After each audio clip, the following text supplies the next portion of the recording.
April 1st. April 1st, yes. This is no April Fool's joke. We did buy a new herd sire to add to the farm. So I am getting ready to leave right now. It's probably 6 o'clock on Friday night. And I'm gonna try to bust out probably about 4.5 hour drive. We're heading down to Redhead Acres. Talked to LeeAnn Martin down there. We bought Red Rebel, which I think was lot 32, on the other sale last weekend. And so I'm gonna make the trip down. I've got a hotel. I'll stay about 20 minutes up the road, and the next morning, I want to say between 9:30 and 10, I'll go over and get him. It's sprinkling right now, and so I've got the heavy wax tarp on. There's one on top, and there's a big one that completely encloses everything. I can zip tie it down. Didn't want to drag a trailer that far, especially with the old pickup. I don't know if it would make it that far. We'd have to probably do an 1.5 hour break and spend the night. So anyway, we just got the goat tote. I've got some shavings and stuff like that, but these should be water repellent. So it looks like it's going to be a decent night tonight, in the 40s down there, and then tomorrow 63. So we should have a good travel day. And that's one of those things, guys. Always, as the wind picks up and it gets cold here, always take that into consideration if you're hauling an animal. You know what the weather is going to be like when you're hauling it. If they're used to a barn or something like that, they may not be used to traveling in the wide open. So we've got him. We're gonna have him closed up. So anyway, it's just Brandon going. We have 4 children, so yeah, it's where we are. I'm not taking them on a 10-hour round trip. Yeah, so. Typical solo trip. But we did have. I may have to move here because it's windy. But we did have LeeAnn haul him home. So now it's a 5-hour drive instead of an 8-hour drive. So we really appreciate that. So anyway, I'm gonna get going because it's cold and windy. We'll see you in Missouri. Early the next morning. We are on the road. We've got about a 20-minute drive over to Redhead Acres to get Rebel.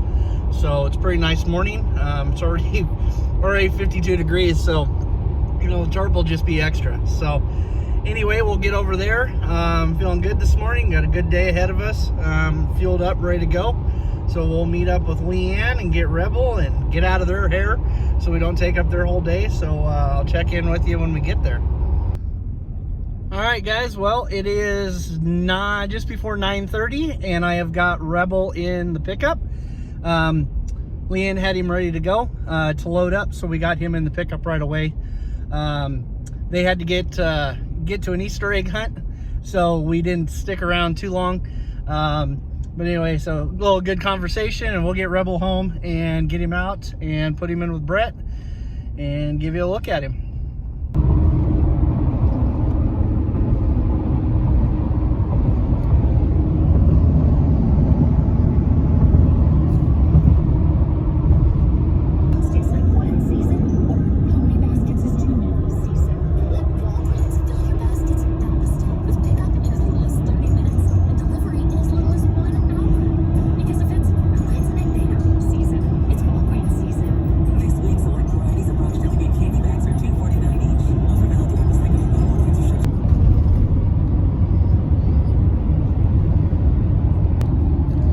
One of my favorite parts of big towns is you could be exceeding the speed limit and they still treat you like you're going backwards.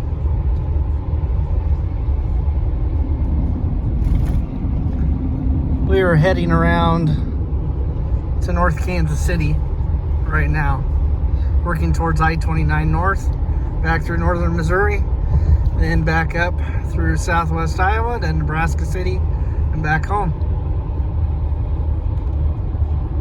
3 hours later. Can you move it along? I'm all out of time cards. Oh, it is a lot less windy here, guys. The wind was blowing.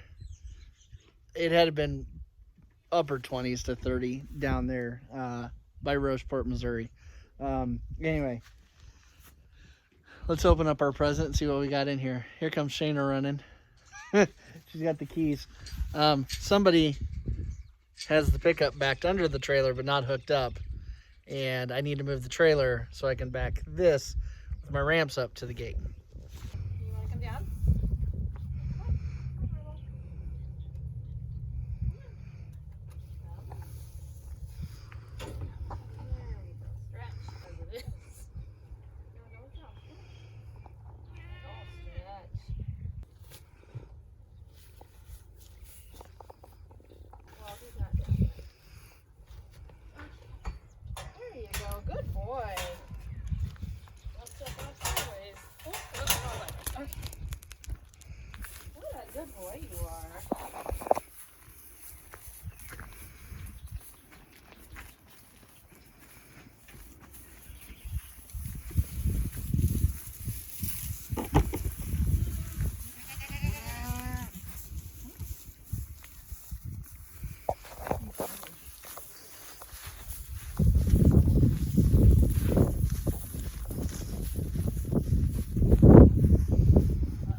Oh, look at him getting all hunchy butted.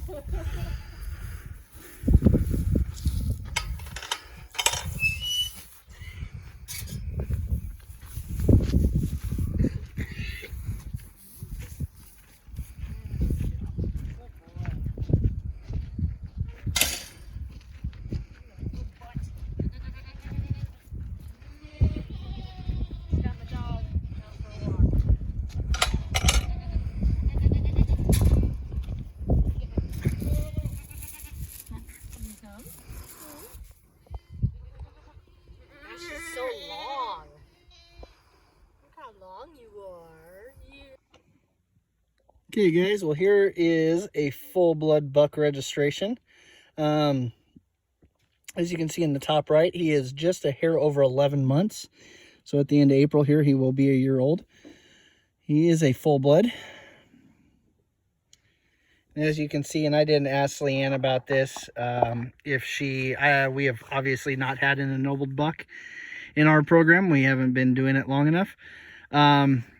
But where we see March and March, maybe she just turned those in or they finally got processed.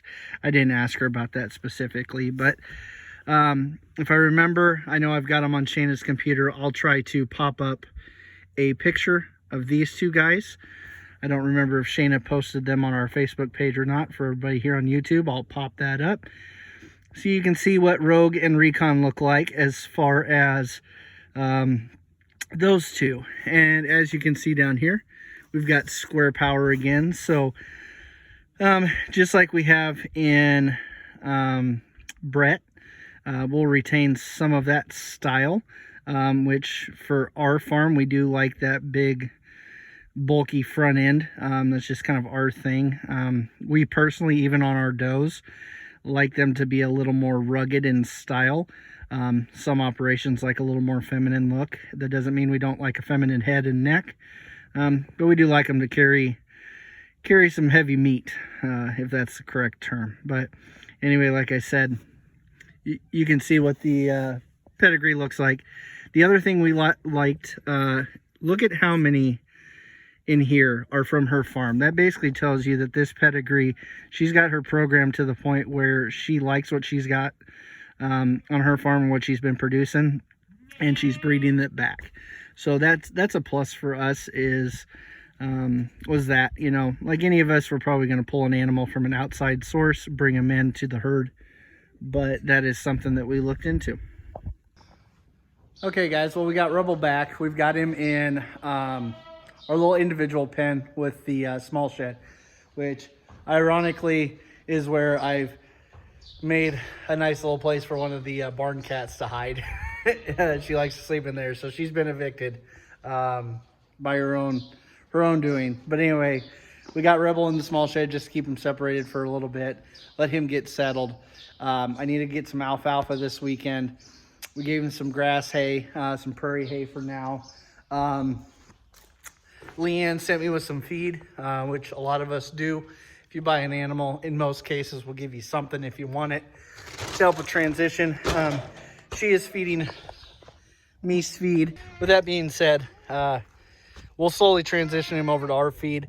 I still, if it wasn't for the fact that a special formulation would take a whole 1 ton, 2,000 pounds or 40 bags to order it, I would like to generate something that is more long-term buck friendly. So we got Rebel settling in. He got a big scoop of grain. I don't know if he got fed this morning, but he's happy over there. He acts like he left before feeding time this morning, which they were doing chores when I came to get him. But you know, a couple things we noticed. Obviously, when we looked at him, he's got some good neck. He's balanced very well, and so Brett has got square power. So he's got this big, how do I want to state it? Boisterous. Sorry, I've got like hay in my eye. He's got this big, strong chest, right? And it's very hard to not look past just this big, beefy front end. And he stamped that on a lot of our kids. You know, they usually get good bone and stuff like that, and that big, strong front end. And what we wanted to do is add a little more length. you know, just a little bit. And so Rebel brings us a little more length. And through Brett and some of our does, and I feel like Brett has probably brought some of that. We wanted to lengthen some neck out in some of the kids. And so Rebel's got a longer neck. Now, guys, this is also something that you hope it comes out in their progeny, but it's not a guarantee, right? So we buy this assuming that through what Brett would do and what Rebel would do, that you hope that they pass on those traits. So you know, Rebel, as looking at him himself, he brings some good butt, which is not always present in a buck.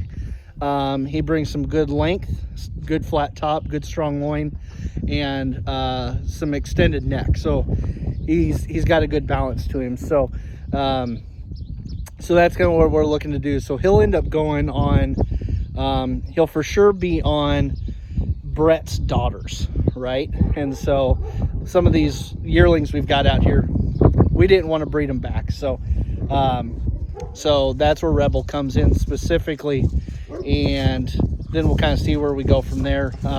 As far as what the mixture is, if Rebel gets everybody first shot, and then let me get out of the wind.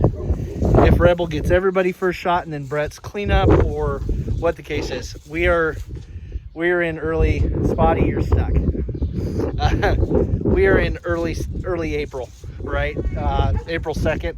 So we've got time to figure out what our breeding plan is going to be. There's a potential that we could let Rebel in with some of these yearlings early, if they're full bloods. Maybe have some September babies or something like that. But we'll have to see. So other than that, like I said, we got him settled, and we'll have to see when the lighting's better and some stuff like that, if we can get some pictures. But I need to do some cleanup. I drove the whole trip back from Rocheport in one shot, so I think I've maybe got 40 miles left to empty on the tank of fuel, because I was bucking a pretty strong wind the whole way. So I'm probably gonna clean some hay up, get something to eat for lunch, and see where the rest of the day takes us. So anyway, like I said, there is REDHEADACRES Red Rebel, lot number 32 from the other sale.